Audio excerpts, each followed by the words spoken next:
Bonjour à tous, je m'appelle Mehdi Essaidi, donc je suis chez Capgemini Invent, donc je m'occupe de notre business et nos offres autour de la Smart Mobility. Donc Capgemini Invent qui est la marque du groupe Capgemini, focalisée et dédiée à l'innovation, au digital et à la transformation des entreprises. Donc on a le plaisir d'être avec vous aujourd'hui pour introduire ce sujet passionnant de la softwareisation des entreprises. Et peut-être avant de démarrer, je vais laisser Eric se présenter. Bonjour à tous, Eric Delvecchia, donc chez Capgemini Invent également. Et je suis en charge au niveau global des produits et services connectés, et plus particulièrement dans l'automobile. Alors, il nous semblait intéressant, avant de peut-être de se focaliser sur l'entreprise où on va dire qu'il y a le plus de pression sur la softwareisation, de prendre un pas de recul sur la mobilité et l'écosystème de la mobilité au sens large, qui aujourd'hui, quel que soit, on va dire, l'acteur de la chaîne ou de cet écosystème, subit de plein fouet cette transformation et cette pression vers la softwareisation. Alors si on repart des macro-tendances que l'on connaît tous, sur lesquelles je ne vais pas revenir dans cet écosystème de la mobilité, donc qu'on aime représenter par ce framework SECAM sur Shared Electric Connected Autonomous et Multimodal. Ce qui est plus intéressant, c'est l'implication et les inducteurs de transformation amenés par ces grandes tendances de transformation. Donc, premier point, on arrive à une étape finalement où la digital économie est prégnante. Quel que soit le secteur, elle est là. Donc derrière ça, on entend l'arrivée de plus en plus forte de l'applicatif, des multiplications des échanges et l'arrivée des plateformes de services, quel que soit le secteur. L'autre inducteur de transformation induit par ces macro-trends, c'est cette transition P2S, donc cette bascule du produit vers le service, qui, bien entendu, amène et appelle plus de software, plus de technologie. L'autre point qui nous semble aussi intéressant, c'est cette demande et cette appétence vers l'hyper-customisation, qui lui aussi nécessite à un moment donné l'arrivée et le besoin de nouvelles compétences issues du monde de la tech. Et enfin, les deux derniers points qui animent cette transformation, c'est ce qu'on appelle ce time to market réduit, qui est issu du monde du software, qui vit dans une approche très client-centrique et donc qui vit des updates extrêmement régulières. Donc on a une réduction des cycles des produits et des services, notamment dans le monde du digital. Et donc cette pression-là appelle aussi vers des approches différentes, agiles, appliquées à l'ensemble des produits et des services des entreprises. Et dernier point, qui n'est pas des moindres, donc les aspects de connectivité croissante dans le monde de la mobilité appellent à de plus en plus de data et donc un besoin aussi d'aller monétiser, échanger ces data entre acteurs de l'écosystème et donc finalement aussi un des inducteurs de la transformation vers de la tech company. Un autre message qui nous semblait intéressant à partager, c'est ce bouleversement de la chaîne de valeur dans le monde et l'écosystème global de la mobilité. Donc on est sorti depuis déjà quelques années d'une mécanique assez linéaire finalement de la construction de valeur dans les systèmes de mobilité à des systèmes de coopération ou de coopétition, donc dans des fonctionnements écosystémiques plutôt sophistiqués et complexes qui appellent finalement à un moment donné donc une multiplication des transactions entre acteurs cross-industrie, donc un besoin d'apéisation, enfin un gros mot qui aujourd'hui je pense est compris et connu de tous, une bascule sur laquelle Eric va probablement revenir vers du microservice et un dernier point qui devient aussi de plus en plus important dans le monde de la mobilité, c'est ce besoin de real-time data, donc d'échange et d'interaction en temps réel, qui appelle une complexité technique qui est aujourd'hui un vrai challenge. Donc l'ensemble de ces dimensions appelle vers, encore une fois, plus de software, plus de tech sur l'écosystème de la mobilité. Et donc un de ces acteurs-là, une des industries aujourd'hui probablement les plus touchées et qui se transforme le plus vite sur ce domaine-là est probablement le monde automotive sur lequel on va focaliser dans le reste de la présentation. Peut-être simplement pour finir cette première séquence, on voulait illustrer cette approche systémique et de mise en place d'écosystèmes par un programme ambitieux sur lequel Capgemini a eu la chance, on va dire, d'œuvrer et donc qui s'appelle 5G Open Road, qui s'appuie sur sur notamment des financements publics, et qui vise à explorer 4 grands use cases relatifs à la mobilité, mais qui demandent une coopération de l'ensemble des acteurs et on va dire des grands domaines et des grands participants, des grands stakeholders de ce monde de la mobilité. Donc on a pratiquement, si je ne dis pas de bêtises, à peu près une quarantaine de participants et d'acteurs qui se meuvent, j'ai envie de dire, dans une même direction pour aller adresser les 4 use cases que vous voyez à l'écran. Donc des choses autour du TAD, enfin du transport à la demande, de la logistique autonome en zone urbaine, la création de hubs de services. Donc on va dire une traduction physique des approches inter et multimodales, et le fait d'introduire plus d'intelligence sur la route avec l'utilisation de la caméra. Voilà ce qu'on pouvait vous dire très rapidement cross-industrie, et je vais laisser Eric rentrer un peu plus dans le détail sur la transformation dans le monde auto. Merci Mehdi. Alors revenons à cette transformation, elle n'est pas nouvelle. Elle a commencé déjà il y a plusieurs années dans l'industrie, notamment dans l'industrie manufacturière. On parlait depuis de nombreuses années de l'industrie 4.0 par exemple. Elle se développe sur tous les produits de la vie quotidienne, dans les produits électroniques de la vie domestique. On parle de l'IoT. Et notamment, elle s'accélère maintenant. On voit que cette transformation gagne tous les secteurs de l'économie. Tous les secteurs industriels sont touchés. On parle notamment dans les fabricants de semi-conducteurs de chip to cloud software. On parle dans le life science, dans le medtech, de l'emploi de l'intelligence artificielle. Et on voit une accélération, j'en parle pas évidemment de toute la téléphonie et tous les services liés à l'emploi de nos téléphones mobiles qui ont révolutionné notre façon de bénéficier de services. L'industrie automobile est aujourd'hui touchée de plein fouet. Cette transformation est absolument nécessaire pour cette industrie. Les constructeurs l'ont bien compris. Et ils doivent maintenant entamer massivement cette transformation. Alors sur les grandes pans technologiques qui nécessitent cette transformation, Mehdi l'a dit, hein, l'électrification, la conduite autonome ou les services, il faut comprendre que ces développements, ces nouvelles offres de services en devenir sont des investissements à des niveaux d'engagement considérables pour les constructeurs. On parle de centaines de millions d'euros, voire de milliards pour développer ces fonctions complexes. Et donc il apparaît comme une impérieuse nécessité pour eux de fournir des services au travers desquels ils récupéreront un retour sur investissement sur leurs services. Ces investissements sont considérables. On l'a évoqué en introduction, un point absolument essentiel sur ces industries, il va falloir développer la dimension software, il va falloir trouver des développeurs, il faut coder toutes ces fonctions, et en urgence. Donc là, il y a une vraie alarme qui est rouge vive dans tous les secteurs de l'industrie, et l'industrie automobile n'échappe pas à cette nécessité et cette urgence, c'est bien évidemment les talents. Le recrutement des talents est absolument nécessaire. L'automobile est touchée de plein fouet. À l'échelle des constructeurs, on parle d'ouverture de plusieurs milliers de postes. À l'échelle de l'industrie complète de l'automobile, avec ses fournisseurs, on parle de dizaines de milliers de postes à pourvoir maintenant à l'échelle de l'Europe. Donc on voit que cette accélération des nécessaires recrutements peut même devenir un facteur limitant au développement des entreprises et dans leur croissance.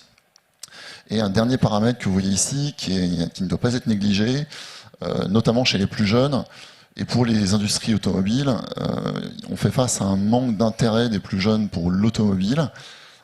Ils imaginent que l'automobile ne peut pas être réinventée, qu'ils ne se projettent pas dans cette industrie. Et donc il faut donc transformer l'image de cette industrie pour attirer ces talents et leur montrer qu'ils peuvent se développer, s'épanouir dans ce contexte.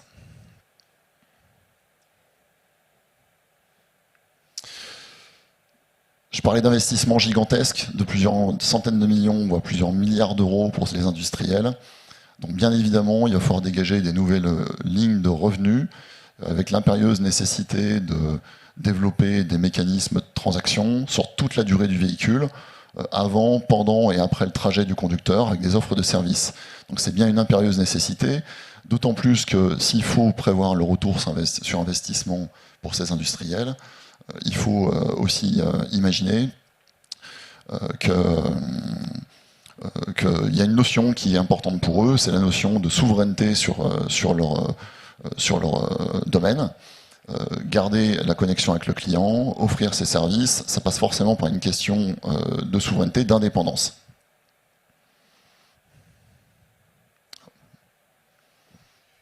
Alors peut-être simplement pour illustrer les propos d'Eric, alors vous connaissez probablement tous cette marque Lynk & Co, donc qui est arrivée en France en septembre de l'année dernière, pour laquelle Capgemini a eu la chance de travailler notamment sur le plan digital, ce qui nous semblait intéressant par rapport à cette tendance sur la création de nouveaux services et de nouveaux business rendu possible par justement cette transition vers plus de software et une tech compagnie.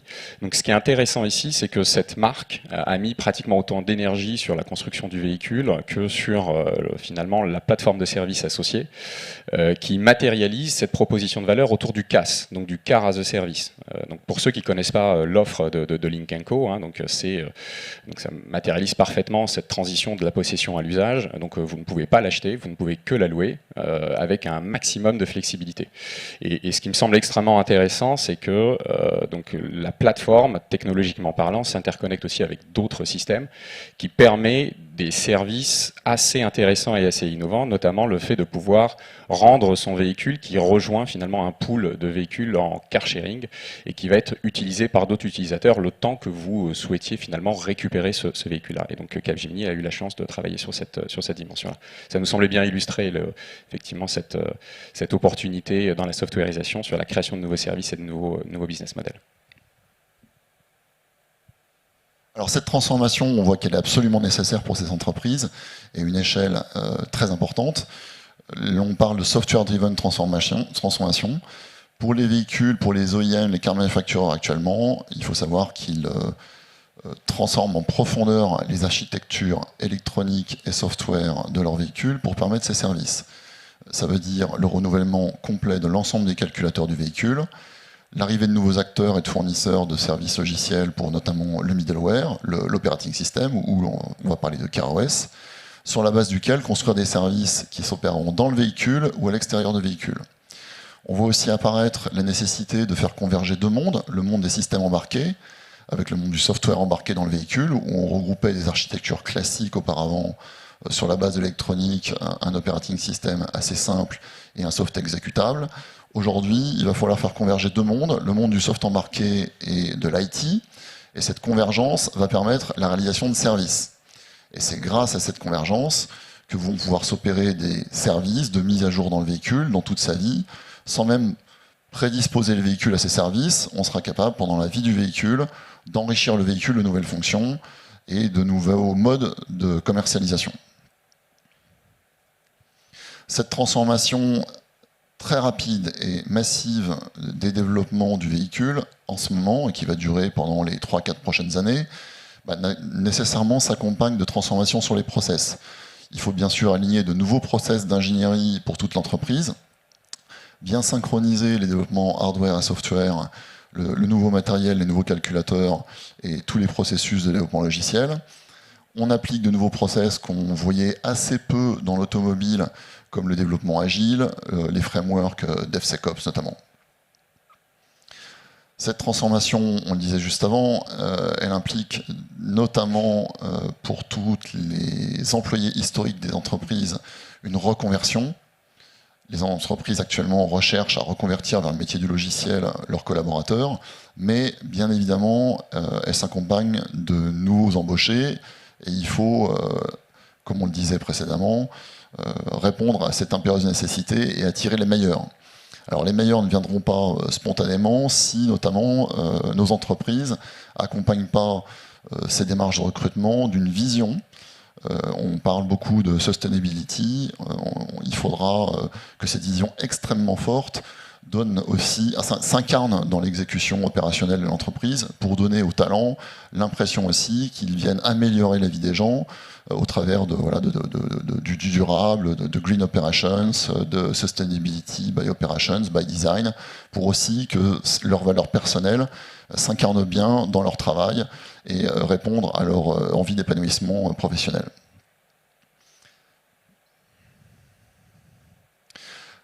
Un élément extrêmement important qu'il ne faut pas sous-estimer, sur lequel on veut apporter quelques mots ici, Passer cette période de développement qui va durer 3 ou 4 ans et on va voir émerger nos véhicules avec ces nouveaux modes opérationnels de service, il faut s'imaginer une montée rapide, brusque, de mise en service pour des millions de véhicules. On peut imaginer également vouloir développer une qualité de service pour donner satisfaction aux clients et donc de devoir opérer des milliers d'opérateurs pour répondre aux interrogations des utilisateurs. C'est un élément qui ne doit pas être négligé. À titre de comparaison, je peux vous donner un chiffre. C'est celui de l'Apple Care, qui requiert aujourd'hui 13 000 collaborateurs en call center pour répondre à la satisfaction des clients en cas de problème sur un smartphone. Donc cette dimension de scale, rapide, de qualité, est une dimension absolument nécessaire dans l'automobile notamment. Et il va falloir s'en préoccuper très rapidement, parce que c'est un élément qui absolument ne doit pas être négligé, l'expérience utilisateur, la satisfaction utilisateur. Ici, vous voyez une image qui présente le bouleversement de cette software-driven transformation.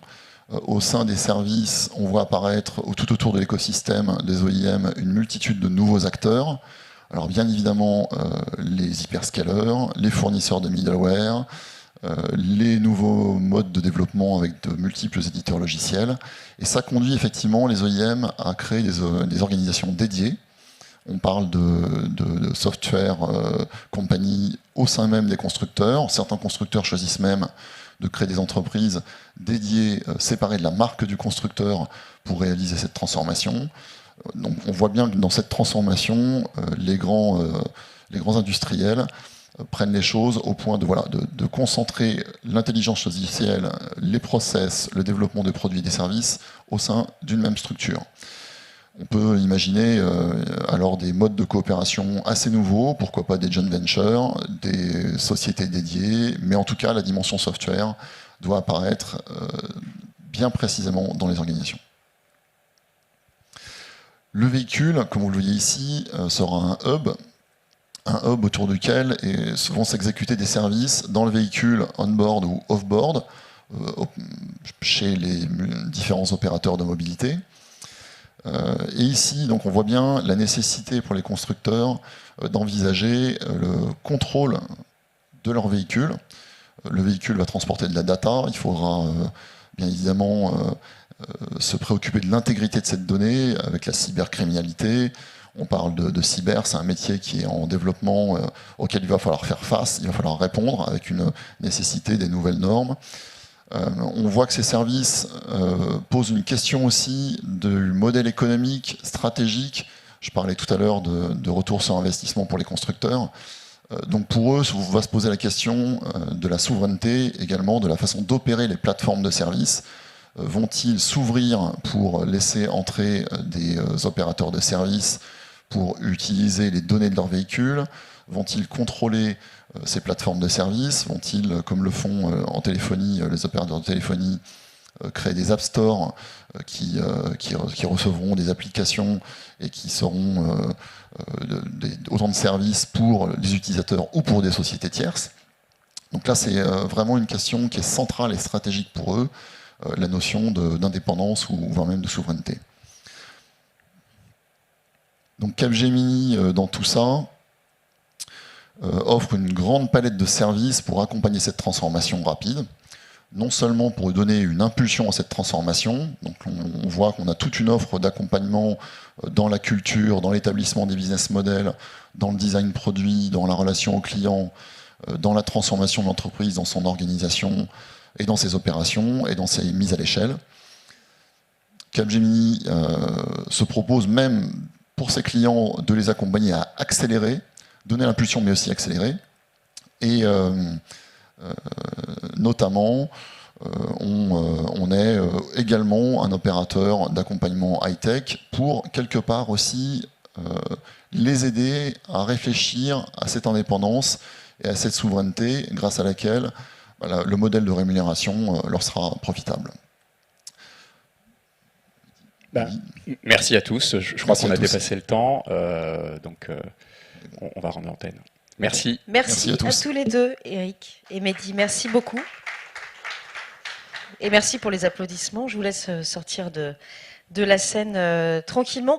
Alors, avec justement la présentation de Capgemini à l'instant, on voit bien aujourd'hui, en tout cas on envisage à la fois des entreprises d'une nouvelle génération, mais aussi des écosystèmes en naissance.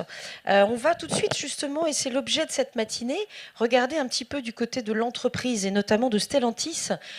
Comment fait-elle justement cette entreprise qui est née de la fusion, vous le savez, de PSA, Peugeot, Citroën et Fiat Chrysler en 2021, donc il y a peu de temps, qui amorce justement une vraie mutation vers la software company.